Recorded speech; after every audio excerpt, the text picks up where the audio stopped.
New episodes drop every week. Don't miss out. Learn from my Yeah. Learn from my mistake. What's going on? It has been a couple weeks, days. How long has it been? We had one that We might went have out. actually gone live last week, didn't we? Yeah, we had an episode last week. We did. We did have an episode last week. It just wasn't live. That's right, because I was in Puerto Rico.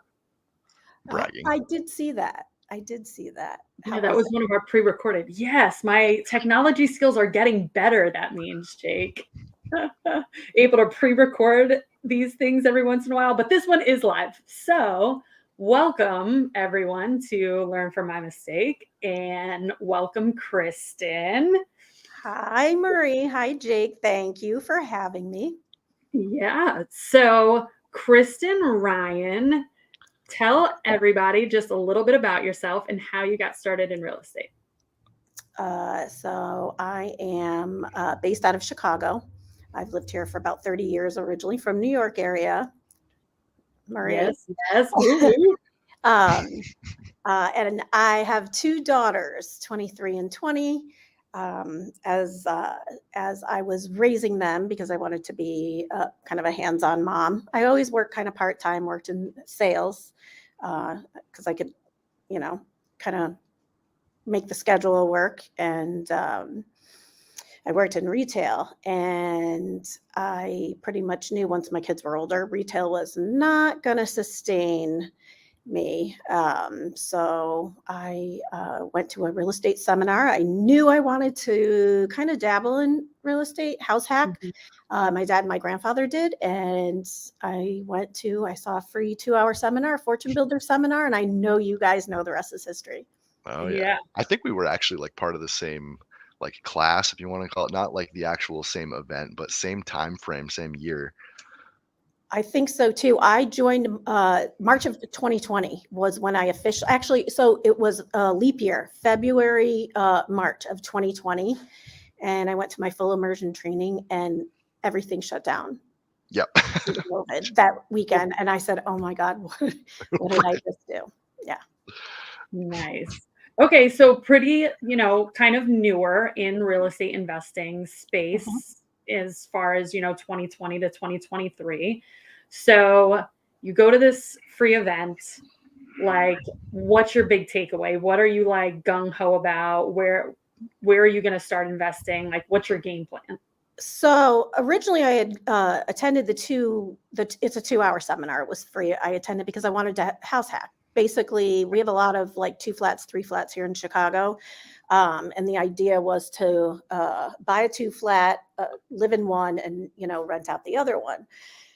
Went to the 2-hour, and, there's a lot of information. And I'm like, okay, well, they're offering a 3-day course. It's $250. I can totally get on board with that. And I go to the 3-day, and I went in there saying, not signing up for anything. I'm just going to go and learn as much as I can. Right? We all say that.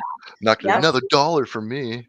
Exactly. Because, I was Googling it. They're like, oh, you can learn the same things on YouTube. And I waited until 4:00 on the 3rd day. I'm like, sign me up. It was the systems that got me. Sorry, I have the dog up here because otherwise she'll bark if I let her down. So anyway, so that's how I started. And I literally just jumped right into the curriculum. I had literally nothing better to do because we couldn't go out anywhere. And I had my first property under contract by May. So just jumped right in. So, I mean, that's pretty good turnaround. March event and first property under contract by May, just a couple months. Yep. 2 months. And I knew I wanted to flip. So, and that's really been what I've been doing since I started. I just love the creative aspect, the design aspect, the transformation. And, it's just especially with our old buildings here, it's just, Well, that makes sense. I was kind of, I do a little bit of kind of like research just to get ready. I know we've known each other for a while. This is actually not the first podcast style thing that we've been on together. But I was just kind of like browsing through your social. You Yep. worked not just in retail and sales, but you work at like some pretty well established, highly known retail stores. Like, so do you think that transferred over into that creative, design aspect when it comes to remodeling these houses? There are actually a lot of things that translated over. First of all, because I worked for Neiman Marcus. I worked for Nordstrom for 12 years. I worked for Neiman's and Saks. So I've always been really good with like a higher level of customer service and relating to people. So that translated really well as far as finding sellers and helping people. But yes, the design aspect, yeah, it's the whole fashion thing really translated over with the design. I still love it to this day. Not doing quite as many flips as before, but I had 3 going at one time. But yeah, I love it. Will always love it. Yeah. Well, talk to us a little bit about like what was the mindset shift there for you to go from working at these like corporate jobs into working in real estate kind of on your own? So my father and my grandfather have always been like they've owned businesses, they've been entrepreneurs, self-employed, they've owned several businesses. So I always saw that kind of hustle, doing it small town in Connecticut. So, you know, everybody kind of knew my dad by name and my grandfather by name. But it was just, it's especially the how retail has gone, it's just there's so much micromanaging and it was just getting worse and worse and worse. I was like, you know what? I can't do it anymore. And everything just kind of came together. That's how I knew this is what I wanted to Mm. do. It was just perfect. Everything I just there was not a doubt in my mind. And I think when you feel that way about something, you just know it. You know it in your gut that it's the right thing for you. So I knew it. So now let's maybe talk about some of the mistakes, because what I love about you, Kristen, is that like that action taker side, right? Because I know so many people, I know we all do, and even if you're not in real estate, I know people like this, that they get into something and then maybe they do a bunch of research, but it really ends there. They just do the research and then they end up wanting to do things for like years. Um, Jumping in so quick with just a few months, getting into your first property, what were some of those early mistakes? What did those look like? So, so the first property was literally like throughout the worst part of COVID. Mhm. So I kind of took the entire process as a learning experience because there were so many unusual things going on at that time. There were supply chain issues, things like appliances weren't coming in, windows we were, waiting for like 8 weeks, Wow. 8 to 9 Yeah. weeks on windows. Yeah. It was crazy. Yeah, it was crazy. So the entire process was it was a big learning curve, and I took it as that type of opportunity. Luckily, the market really so I had that on my side. I'm not gonna lie, I did have luck on my side with what the real estate market did and we all know what happened with prices, prices soaring. So I So did you get like a 50K over asking offer with like no contingencies on your first flip? So I didn't get a 50K over asking. E Even today, when I do my ARVs, I'm very conservative. Mhm. So I'll be very conservative on my ARVs on the low end, and then I always go a little bit higher on my repair estimates, just because we have old houses here, old plumbing, Mm. plaster, all that kind of stuff. You never know when a wall will just crumble to pieces. It's no, really. So I always try to be a little bit conservative with that. And my ARV was actually, I'm trying on that one, it was a good probably 40,000 over what I had anticipated it to be. And the market kind of went crazy, Nice. towards the end. Yeah. So I ended up um, 50K profit. So I got very lucky on that. Nice. Yeah. Absolutely. Congratulations. Thank you. And then, so tell us, like, where did you go from there? So this first flip, although there were lessons learned and a lot to do with COVID and supply chain, you made money. Like, what's your next move? So I closed on the property in the end of June 2020, and we ended up finishing it. We sold it on the 23rd of December. So it was pretty much 6 months' time. I got another property under contract the following February. I found that one on Facebook Marketplace. I ended up doing a rehab on that one. Sold that in July, and then I picked up another one in April of that year. That's 2021. And that was just like a 2-bed, 1-bath duplex. I can tell you I was project managing. There was a lot of learning along the way, and I was essentially project managing them myself. Mhm. And that was a lot of work. So finally, when I moved on to I bought my 4th flip in September of 2021. And I decided, you know what, I just can't, there's no way for me to be able to do this, to be everywhere. So I decided to hire a GC for that project. Okay, Nice. so then the first few projects, I guess, were kind of subcontracted out. You were Correct. acting as your own GC project manager and then just subbing all the work. Exactly. I had someone who was supposed to kind of project manage it for me. And I think it was a little bit beyond what, he thought it was going to be, a bigger commitment. So yeah, I ended up doing it myself, and it was too much. I couldn't do anything else. So so I hired a GC in September of 2021. And very shortly after, found out that he had a $500,000 judgment against him from a homeowner, and and he had basically filed for bankruptcy, closed down the business, and had his wife open up another business, and she got the general contractor's license. And I found this out. Yeah, I found that out. I bought it in September, found that out in November, and Okay. yeah.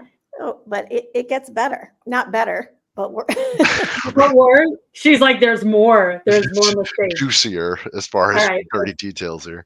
Well, I ended up reconnecting with a friend who I had met through a mutual friend, and he had 2 partners, and they had a construction business. So I first met him in 2019, and then we reconnected again in 2021. And then I ended up hiring them. I took on another property in February of 2022. So I hired them for that property, and then I ended up firing the other GC and brought them in for that property. Okay. So, yep. And so for anyone listening to this, Mhm. like, what would you have done different with that first GC? Like, would you have researched more, vetted them first? Like, how did you come to work with them? Like, what would you go back and do different? so I interviewed them. Being a fortune builders, the key is in the systems. That's why I signed up for fortune builders. That's why I invested in fortune builders, because it's in the systems.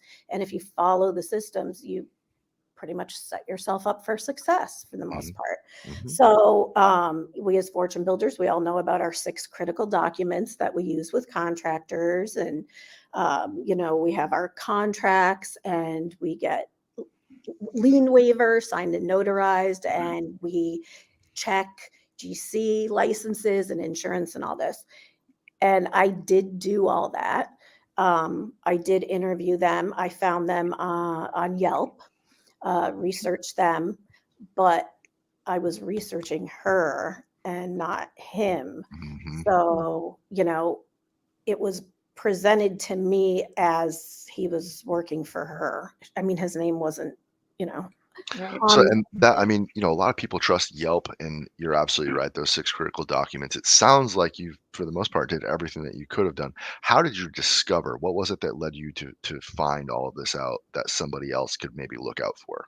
it it honestly, it was a fluke. I don't know, they got into some argument. It was right around Thanksgiving, and they got into some argument and ended up like texting me. It was just a bunch of drama and nonsense. And that's kind of when I uncovered all of that. So, Gotcha. um, yeah, so we ended up, it took a little bit of time to kind of, because there was some work that had been started. We kind of needed to wrap that up. I was working with one of my lenders, one of my private money lenders. We really wanted all the lien waivers wrapped up, and just to make sure that there wasn't going to be any mechanical lien put on the property when we Yeah. sold it eventually. So that did take a little bit of time to wrap up. So I'm curious, Kristin, now are you doing this alone? Did you come in with a team? What does your team look like now? So I did come in alone. At this point, my team is a virtual assistant, and that's it. Okay. When I had hired my friend and his partners, I was thrilled because I thought this was my team. I said, I've got the systems, I've got the network, I work with private money lenders, we can really take on as many projects as you can handle. How many can you take on? Because I can go out and find those deals. And he's like, well, we can take on 10 projects. So I'm like, okay, well, let's do it.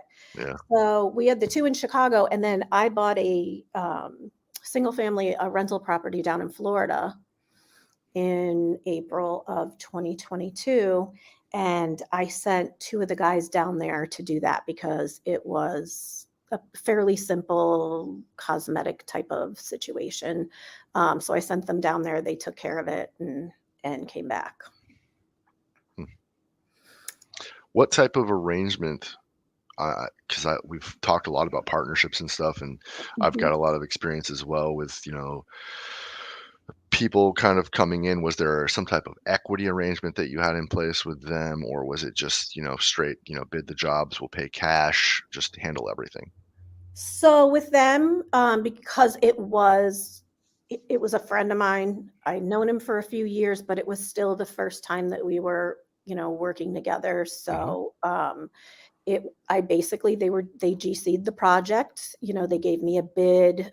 We did it just like I would any other GC. There wasn't any equity at that point. Um, there wasn't any equity at all.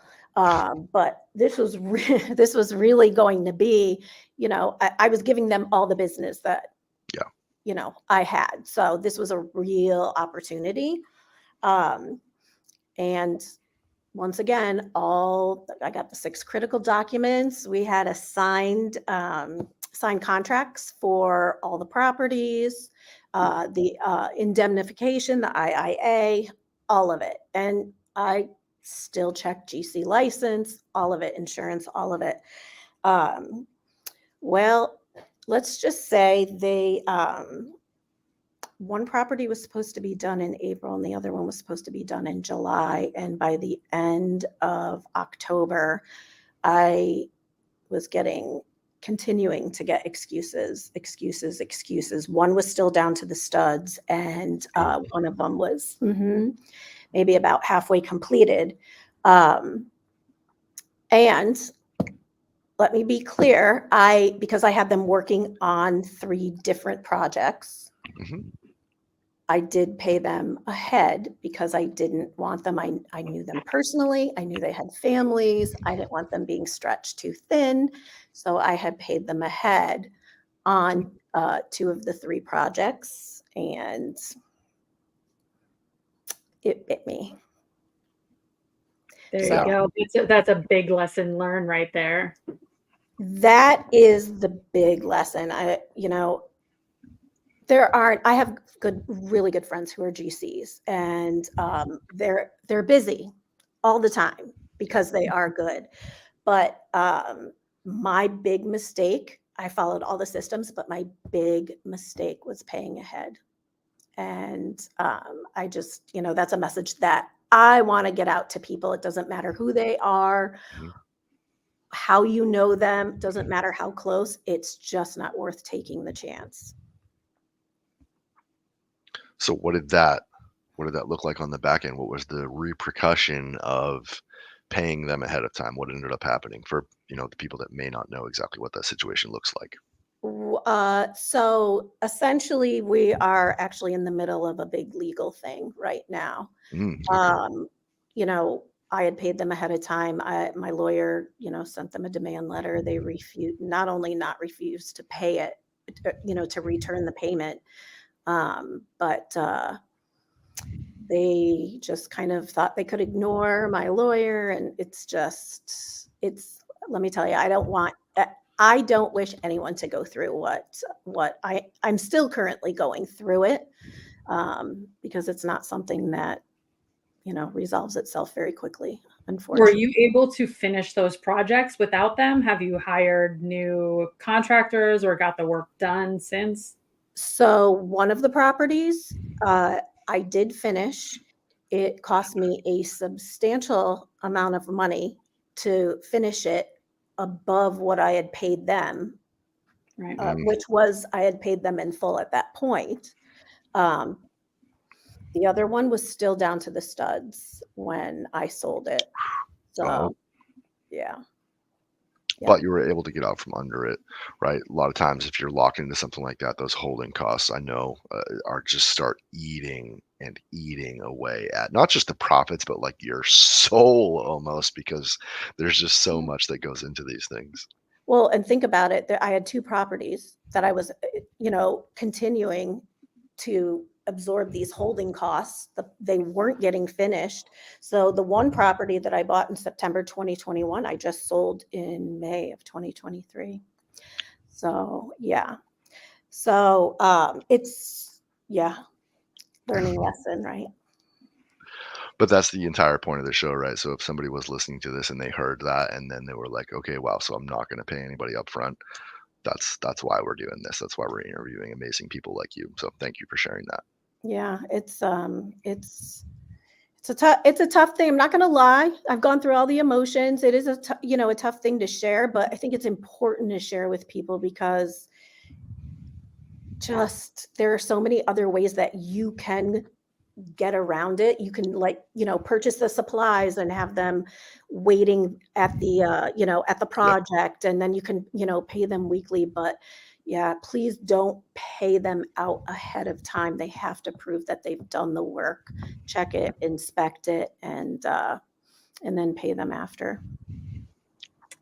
Yeah, I love that advice. And I think too many people get, that bad rap, or they hear from contractors, no, I need 50% up front and then 25, whatever, right? Like all these crazy percentages. And when it's, homeowners working on things on their own home, they don't know any better. Yes. And then as professionals, this is what we get taught, right? Is don't pay them up front. Like demo, what you think about it, demo should cost them anything, right? They should have the supplies they need. I can pay for a dumpster if you need it, but I shouldn't have to pay you to demo the property. Like show up with hammers, rip things off walls. Not that difficult. They should at the very least be able to pay their crew and pay their guys for the labor. Mhm. So, Right. and which, I mean, it's really not that much. Any good contractor is going to, if they're making money, then they're going to have money to be able to pay, whether it's a week or to advance. And that's why it's important too, of those 6 critical documents, you have a draw schedule. It's important to get them to sign it and they agree to it. So they know, look, if there's a problem, if you can only afford to pay your guys a week up front at a time, that's what the draw schedule is for, and we can work it out. So there's ways that you can work with a contractor if he doesn't have a ton of money, where you can make sure that you're protecting yourself. That is the most important thing, is protecting yourself. And if you're working with lenders, you want to protect their money too. Yeah. Yeah. Absolutely. Were you able to pay back the private lenders on those properties? So I still owe people on those properties. And my lenders, I have to say, my lenders have been really great. I made sure that's actually been the toughest part about this, I will say, is, you can't just avoid it. You have to have those conversations, those hard conversations, and be honest. This happened. I messed up. I paid them ahead of time, but I have assured them, no matter how long it takes me, I am going to make sure that they get paid their investment plus their interest, because you have to value those relationships. People have to be able to trust you in order to lend to you. So, Absolutely. yeah. Well, especially in what we do, right? Most times, if it's done correctly, it's secured by the property, but really these people are investing in you Mhm. because you're the one who's managing everything. So I think it's good that you're still holding up to that and giving them all the interest back and everything. I've heard stories where people just, hey, I couldn't get you your money back. I'll pay you out. Or interest isn't included in some of those things. So good on you for Well, taking that well, route. yeah. Well, like I said, they invested in me, they trusted me, and it's a huge responsibility. So, Yeah. and I take it really seriously. So, Yeah, and I think, that just goes to show like who you are as a person, right? Because that's huge for you to make that commitment and to stand by that with them. Because listen, I get one of I think the biggest objections from a private lender, for me at least, has been like, well, I'll just put my money in the stock market. And I'm like, but that stock could tank, right? Like there's no guarantee. You have no idea if the CEO is shady or if whatever they're showing the public is really what they're making. Like if you invest with me, like as an individual, even if I don't have a personal guarantee on the loan, like you are investing in someone who is trustworthy, and I am going to at least, at the very worst, get you your money back. Like you don't have that guarantee, or not that it's guaranteed anyway, but you don't have that in the stock market or other investment strategies, right? you don't, and it is protective. Here's the thing: is that in the end, it's an investment, and every investment has inherent risk to it. So I think most investors know that, but when it goes bad or something happens, your investors want to know that, you're just not going to leave them high and dry. Sorry, I'm out too. That's just not right. It's not right. So I think, especially if this is what you do, this is your business, and you're in this for a long time, it's important. I just couldn't do that to someone. My lenders lend from their IRAs. It's their retirement accounts. They work hard for their money. It's just not, it's the right thing to do. Yep. Absolutely. Yeah. All right, Jake, we're getting to about the 30-minute mark. What's your last big question for Kristin? I feel like you always have a good one that you save for the end. I've been trying to think of one because I knew you were going to ask. Kristin, we have not had as many women on this podcast. And, when you go to a lot of these real estate events, I don't know what the ratio is, but I typically see more men than women there. So I would love to know from your perspective, what have been some of the most influential books for you as a real estate professional that have inspired you along the way that might inspire some other women in this space? For what, it's kind of funny because it's not that I'm not a feminist, but I'm the son my dad never had. I'd like to say, because I actually like I like kind of those like gritty, like honestly, my favorite book, have you heard of the 48 Laws of Power? No? I have not. No. So it's a very interesting book. I'm all about mindset, especially having gone through, what I've been through. Your mindset, if you can position it right, you can accomplish anything. It's unbelievable. And reading that book, especially when I was going through all this, just put me in a mindset where I don't think that book is for all women. Let's just say that. But it definitely worked for me. I mean, Great. my mentor's Clint Clothier, so I know he's more of a guy's guy, but Yeah. he inspires me. He inspires me every day. So yeah. I love that. Thank you for that recommendation. We're going to put that up there. The 48 laws of power, right? Yes. Yep. Great. All right. Well, Kristin, what are you up to now? If people want to loan you money or send you deals or work with you, whatever, how can people get in touch with you, and what kind of like work or projects are you looking for nowadays? So right now, sorry, I want to make sure that I plug my laptop in because I just got a notification that I don't want my battery to die. So right now, actually, I am wholesaling here in Chicago, doing a little bit of wholesaling. I have some new partnerships, strategic partnerships that I've entered into, and it has been fantastic. And my two partners and I are actually venturing into some larger multifamily buy and hold properties. So we just put an offer in on a 13 unit in Virginia, Norfolk, Virginia. Nice. Yeah, we're looking for bigger multifamilies. I have 5 doors right now. I'm done with a single family. So multifamily is where it's at. We can scale a little bit bigger, but we're always looking for lenders to, provide us that gap funding. And Yep. You can reach me. My social media, Yep. the Kristin Ryan, and Facebook. You can find me KGG Property Ventures and Kristin Ryan. Nice.